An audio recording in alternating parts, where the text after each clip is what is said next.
ভুল বুঝিয়ে ধর্ষণের অভিযোগ দায়ের, চাঞ্চল্যকর দাবি সন্দেশখালীর অভিযোগকারীর। কে বা কারা ভুয়ো অভিযোগ দায়ের করালেন, কেনই বা করালেন? উঠে আসছে স্থানীয় বিজেপি কর্মীর নাম। তাহলে কি পিছনে রাজনৈতিক স্বার্থ? এই নিয়ে তুঙ্গে চর্চা। গঙ্গাধর কয়ালের পর মিতা মাইতি। সন্দেশখালীতে নারী নির্যাতনের অভিযোগ নিয়ে ফের নয়া বিতর্ক। প্রথমে ভিডিও দেখিয়ে তৃণমূল দাবি করে সন্দেশখালীর ধর্ষণের অভিযোগ সাজানো। এবার সন্দেশখালীর আরো এক অভিযোগকারীরও একই সুরে দাবি। কিন্তু কে করালো মিথ্যে অভিযোগ? শাশুড়ি একা বাড়িতে ছিল, শাশুড়িকে ডেকে নিয়ে যায় মাম্পি দাস, পিয়ালি দাস, ও ডেকে নিয়ে যায় যে একটু থানায় যেতে হবে সবাই মিলে। ওখানে মহিলা কমিশন এসছে দিল্লির থেকে, চলুন বলতে উনি যায়। পিয়ালিকে আমি ফোন করে বললাম যে তুমি নাকি এরকম সাদা কাগজে কি সই টই করে নিয়েছে, তা কী ব্যাপার? বলছে যে কোনো ব্যাপার না, ভয়ের কোনো কারণ নেই, এমনি অভিযোগ ছিল তাই সই করেছে, তোমরা নিশ্চিন্তে থাকতে পারো। পরে কি জানলেন? পরে জানতে পারলাম, এক সপ্তাহ পরে জানতে পারলাম যে উনি কেস করেছে। কে এই মাম্পি ওরফে পিয়ালি দাস? কেনই বা তিনি থানায় নিয়ে গিয়ে মিথ্যে অভিযোগ করালেন বলে দাবি করছেন মিতা? মহিলা কমিশনার আসার পরে গ্রামের মায়েরা আমাকে ফোন করে ডেকে পাঠান। তার রেকর্ড আমার কল চেক করলে 19শে ফেব্রুয়ারিতে পাওয়া যাবে। রেখা শর্মাজি ম্যাডাম এসেছিলেন, উনি হিন্দি ভাষী, তো গ্রামের যে লোকাল ল্যাঙ্গুয়েজটা তারা বুঝতে অসুবিধা হচ্ছে, সেই হিসাবে আমাকে ডাকা হয়েছিল। গ্রামের মায়েরা ডেকেছিল। হ্যাঁ, তাই গেছিলাম। দেখুন, অভিযোগটা তো কোথাও কারোর বাড়িতে বা কোথাও তো হয়নি, অভিযোগটা হচ্ছে প্রশাসনের ঘরে, থানার ভিতরে। সেখানে সিসিটিভি ক্যামেরা ছিল, সেটা বের করলেই দুধ কা দুধ পানি কা পানি হয়ে যাবে।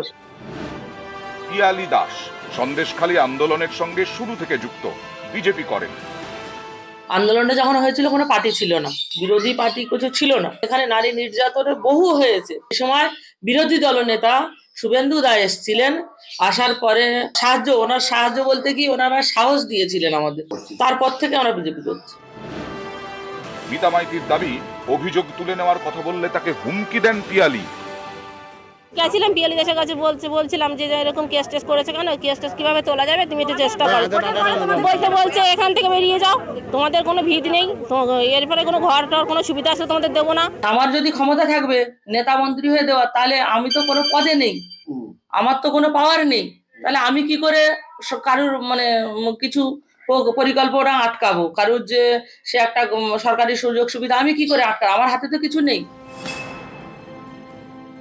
উনি হচ্ছেন টিএমসির বুথ সভাপতির ওয়াইফ, যিনি এই অভিযোগটা করছেন। আমফান, বুলবুল এইসবের টাকা তো ওরা খেয়েছেন, গরিব মানুষ আত্মসাৎ করছে গরিব মানুষের টাকা পয়সা নিয়ে। তারপরে ওরা এখনো চায়, কদিন আগেই শিবু উত্তম ওদের মেরে বেডসই করে দিয়েছে বলে উনি বুথ সভাপতি টিএমসির। তখন ওনার মুখ ফোটেনি যেই শিবু উত্তম জেলে গেছে, এখন বেরিয়ে বলছেন যে এইসব অভিযোগগুলো করছে। বুথ সভাপতি হয়েও দুতলা বিল্ডিং পিডব্লিউর উপরে ঘর করে পাকা বাড়ি করে বসে আছেন।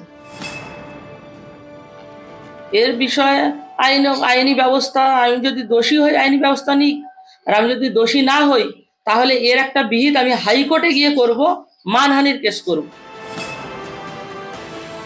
বিজেপি যতই বলুন না, পে করা হবে না, কারণ সাধারণ মানুষ জেনে গেছে যে এটা সত্য ঘটনা। মহিলা কমিশনের থেকে এসে যারা দিল্লি থেকে যারা দুই মহিলাকে সই করিয়ে নিয়েছে সাদা কাগজে, এরাও পরিকল্পিতভাবে এরা করিয়েছে এবং তাকে দিয়ে একটা ধর্ষণের মামলা শুরু করার চেষ্টা করেছে। সন্দেশখালী পরিবর্তন হয়ে গেছে। যারা আন্দোলন করেছিল প্রথমে, তারা নিজেরাই বলেছে আমরা কোনো দল টল না, এই সমস্ত ঘটনা ঘটছে, তারা নিজেরাই একসময় স্বীকারোক্তি দিয়েছে। আর এই কিছু কিছু মানুষ যাদেরকে আর যেভাবেই হোক, ভয় দেখিয়ে হোক, প্রলোভনের দ্বারা তাদের দিয়ে এই সমস্ত সন্দেশখালীর যারা প্রকৃত আন্দোলনকারী, যারা এখনো আন্দোলনের সাথে আছে, রেখাপাত্রের সঙ্গে আছে, তাদের বিরোধিতা করাচ্ছে। মানুষ এতটুকু তাতে বিচলিত হয়নি, বিশ্বাস করে।